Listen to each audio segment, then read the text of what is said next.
KP news के Karnataka bulletin में आपका स्वागत है। मैं हूं पूजा आपके साथ। चलिए शुरू करते हैं आज की खबरों का सिलसिला। उससे पहले एक नजर आज के मुख्य समाचारों पर डालते हैं।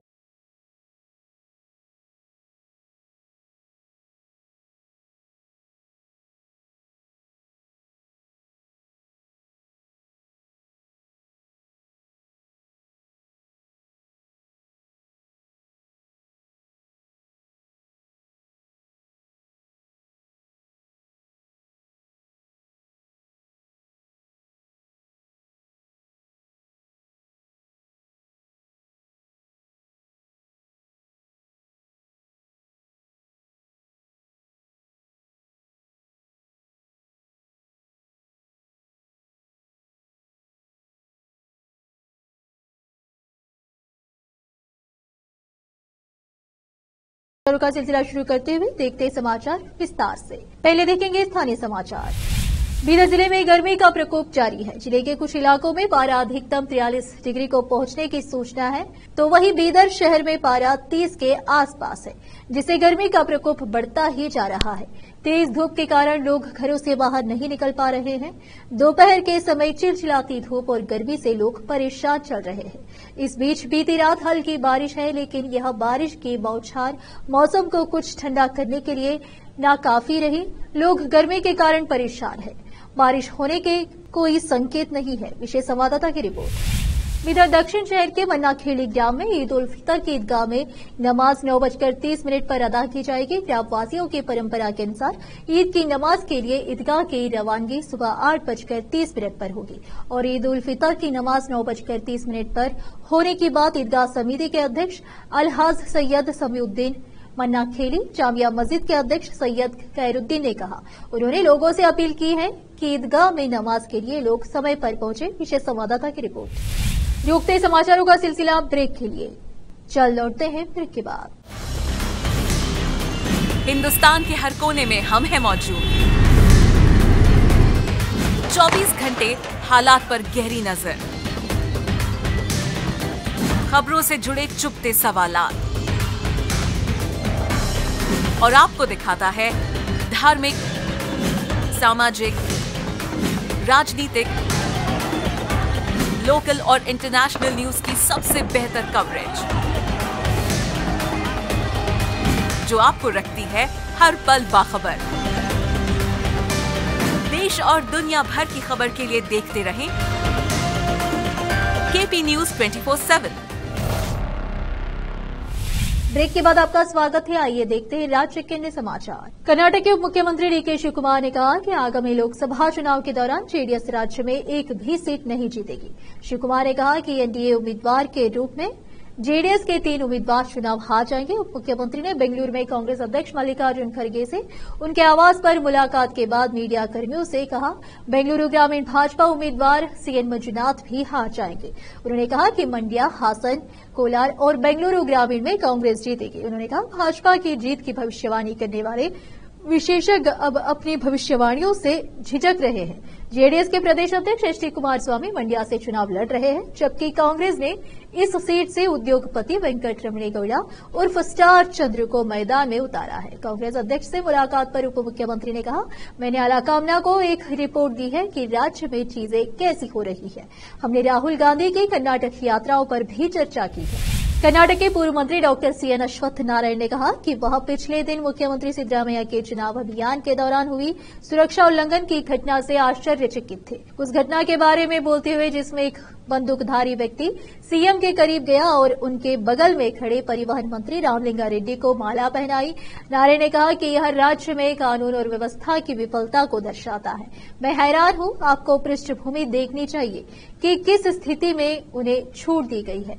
यह संदिग्ध है। सुरक्षा का उल्लंघन इस बात को उजागर करता है और गलत संदेश भेजता है कि कानून और व्यवस्था को कैसे संभाला गया है। जब से कांग्रेस सत्ता में आई है, कानून व्यवस्था पूरी तरह विफल हो गई है। अश्वत्थ नारायण ने संवाददाताओं से कहा, सुरक्षा में पूरी चूक और विफलता है। सीएम सिद्धरामैया आगामी और बहुप्रतीक्षित लोकसभा चुनाव के लिए प्रचार कर रहे थे।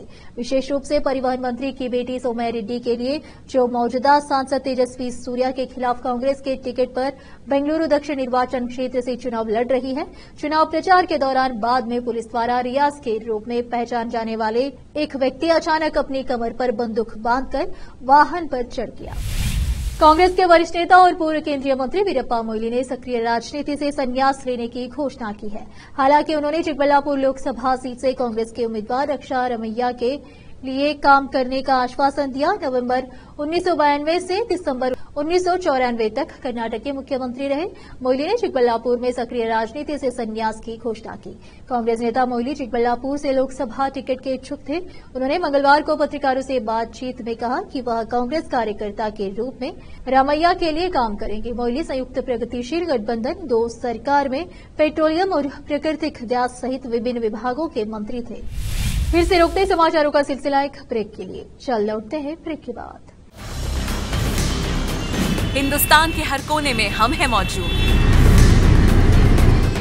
24 घंटे हालात पर गहरी नजर, खबरों से जुड़े चुपते सवालात, और आपको दिखाता है धार्मिक, सामाजिक, राजनीतिक, लोकल और इंटरनेशनल न्यूज की सबसे बेहतर कवरेज, जो आपको रखती है हर पल बाखबर। देश और दुनिया भर की खबर के लिए देखते रहें केपी न्यूज 24/7। ब्रेक के बाद आपका स्वागत है। आइए देखते हैं समाचार। बेंगलुरु में एनडीए उम्मीदवारों ने बेंगलुरु के विजयनगर इलाके में वक्कलिका संत डॉक्टर निर्मलानंदनाथ स्वामी जी से उनके मठ में मुलाकात की और लोकसभा चुनाव से पहले उनका आशीर्वाद मांगा। यह बैठक महत्वपूर्ण हो गई है क्योंकि भाजपा जेडीएस के साथ गठबंधन करके वक्कलिका तक पहुंचने की कोशिश कर रही है। विपक्ष के नेता आर अशोक ने दौरे के बाद मीडिया से कहा कि मठ भक्ति का केंद्र है और हर चुनाव के दौरान यहां आशीर्वाद लेने की परंपरा है।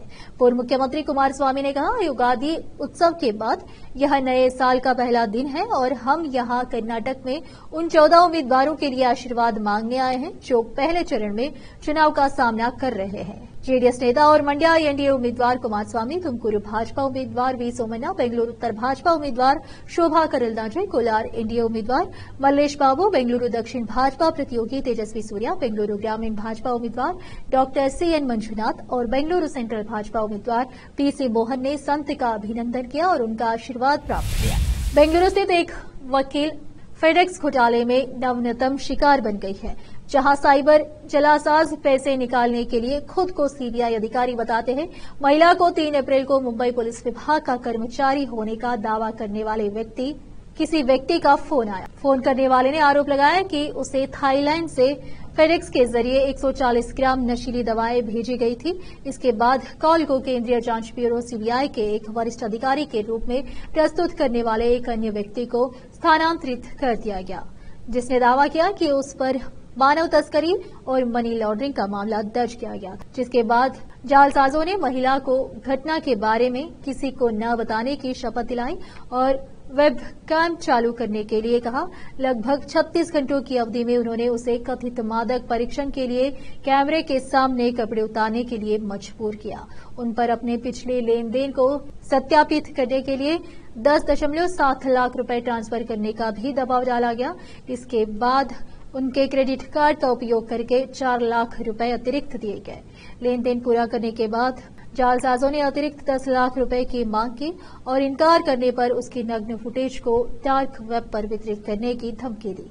आगे की उगाही के डर से महिला ने कॉल बंद कर दी और अधिकारियों को सूचित किया। सूचना प्रौद्योगिकी अधिनियम जबरन वसूली और धोखाधड़ी के तहत मामला दर्ज किया गया।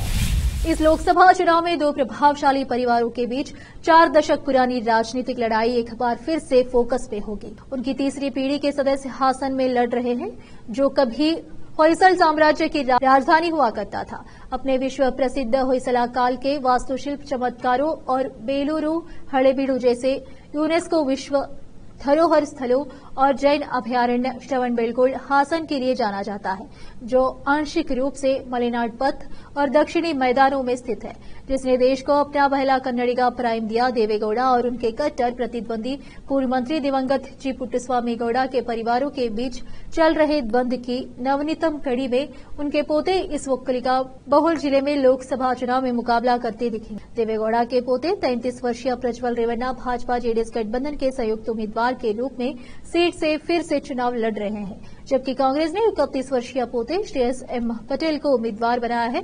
पुट्टस्वामी गौड़ा का कम से कम 53 उम्मीदवारों ने अपना नामांकन वापस ले लिया है, जिससे कर्नाटक में लोकसभा चुनाव के दूसरे चरण के लिए मैदान में कुल उम्मीदवारों की संख्या 247 हो गई है, जिनमें से केवल 21 महिलाएं थीं।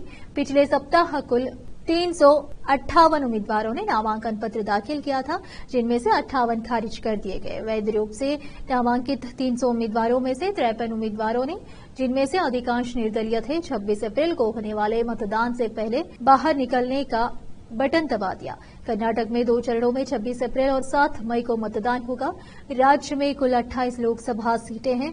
बेंगलुरु ग्रामीण निर्वाचन क्षेत्र में, जहां भाजपा उम्मीदवार सहित 4 उम्मीदवारों का पहला नाम मंजुनाथ था, 2 ने अपनी उम्मीदवारी वापस ले ली। हालांकि डॉक्टर सीएन मंजुनाथ के साथ मैदान में बने हुए हैं। फिर से एक नजर मुख्य समाचारों पर। बीदर में गर्मी और धूप का प्रकोप जारी। बीदर जिले मन्ना खेली ईदगाह में ईद उल फितर की जमात 9:30 पर। जेडीएस कर्नाटक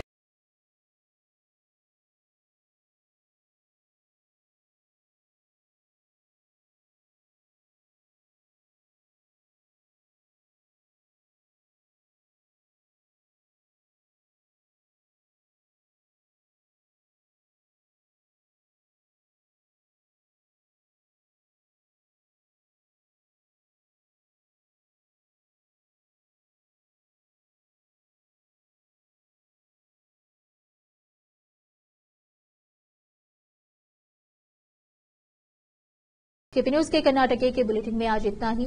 आप देख रहे थे केपी न्यूज का कर्नाटक बुलेटिन। अन्य समाचारों के लिए जुड़े रहे हमारे चैनल से। केपी न्यूज 24/7 से धन्यवाद।